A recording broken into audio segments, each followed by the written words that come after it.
Bagi kami di Jakarta, bila ada perempuan yang mengalami kekerasan dan harus mendapatkan perlindungan, maka kami tidak lihat KTP-nya. Tidak penting dia warga daerah mana, tapi bila dia berada di Jakarta, maka kami akan melindungi. Termasuk biaya-biaya bila muncul dari mulai soal rumah sakit sampai tempat tinggal di sini. Semua diambil alih oleh negara.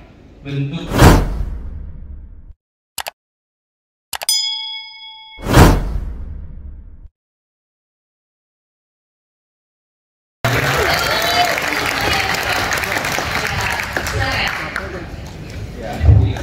ada lima penanya, satu undangan. Yang terakhir saya pikir seperti apa gitu, ternyata undang gitu. Bagus. Kita perlu orang yang selalu bisa melihat kesempatan ya. Gini, pertama soal perempuan. Mana tadi yang tanya soal perempuan? Terima kasih pertanyaannya. Jadi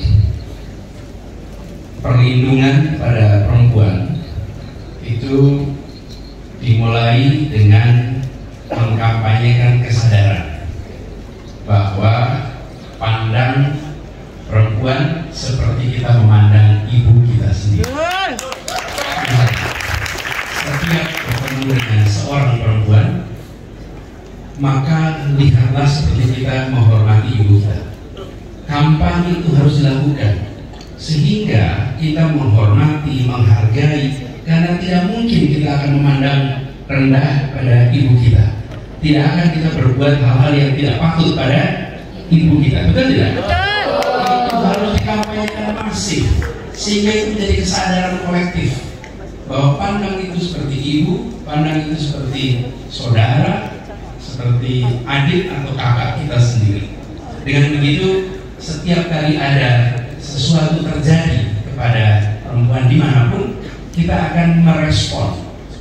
Kalau tidak, itu saya nggak kenal, buat apa saya peduli.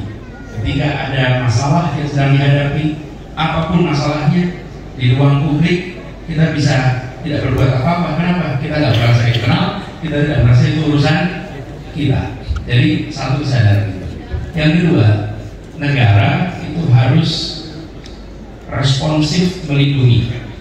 Dan bentuk perlindungannya adalah dengan memberikan mekanisme untuk pencegahan di fasilitas-fasilitas umum. Selalu ada mekanisme untuk melakukan pencegahan, dan bila terjadi sesuatu yang menimbulkan ketidaknyamanan, maka dimanapun bisa melaporkan dengan cepat. Problem utamanya adalah tidak tahu kemana harus lapor, kepada siapa harus lapor. Itu harus dilakukan. Kami di Jakarta membuat nomor khusus untuk itu, dan kita menyiapkan kerjasama dengan kepolisian, antara Pemprov DKI dengan Polda, bahkan menyiapkan aplikasinya sehingga ketika ada peristiwa apapun yang dialami itu bisa direspon. Yang ketiga, di Jakarta ini kita ada tempat di mana kita memberikan istilah kita rumah aman bagi perempuan yang mengalami korban kekerasan, untuk mereka bisa berada di tempat itu terlindungi, tercover seluruhnya. Bahkan kalau di Jakarta ini pengalaman kami kita kerjakan, saya misalnya kasih contoh Jakarta karena saya belum bisa mengerjakan di wilayah di luar Jakarta. Jadi rekaman saya di Jakarta. Bagi kami di Jakarta, bila ada perempuan yang mengalami kekerasan dan harus mendapatkan perlindungan, maka kami tidak lihat KTP-nya. Tidak penting dia warga daerah mana, tapi bila dia berada di Jakarta, maka kami akan melindungi. Termasuk biaya-biaya bila muncul dari mulai soal rumah sakit sampai tempat tinggal di sini. Itu semua diambil alih oleh negara. Bentuk tanggung jawab ini adalah cara kita menghormati perempuan yang mengalami tindakan-tindakan yang tidak sepatutnya. Lalu yang kita siapkan juga adalah fasilitas tambahan khususnya kepada ibu hamil. Karena ibu hamil membutuhkan fasilitas tambahan yang tidak dimiliki oleh, atau kebutuhan yang tidak dimiliki oleh yang lain. Kebutuhan ini harus fasilitasi. Jadi itu contoh ya, bagaimana kita melihat. Tapi semuanya bermula dari cara pandang.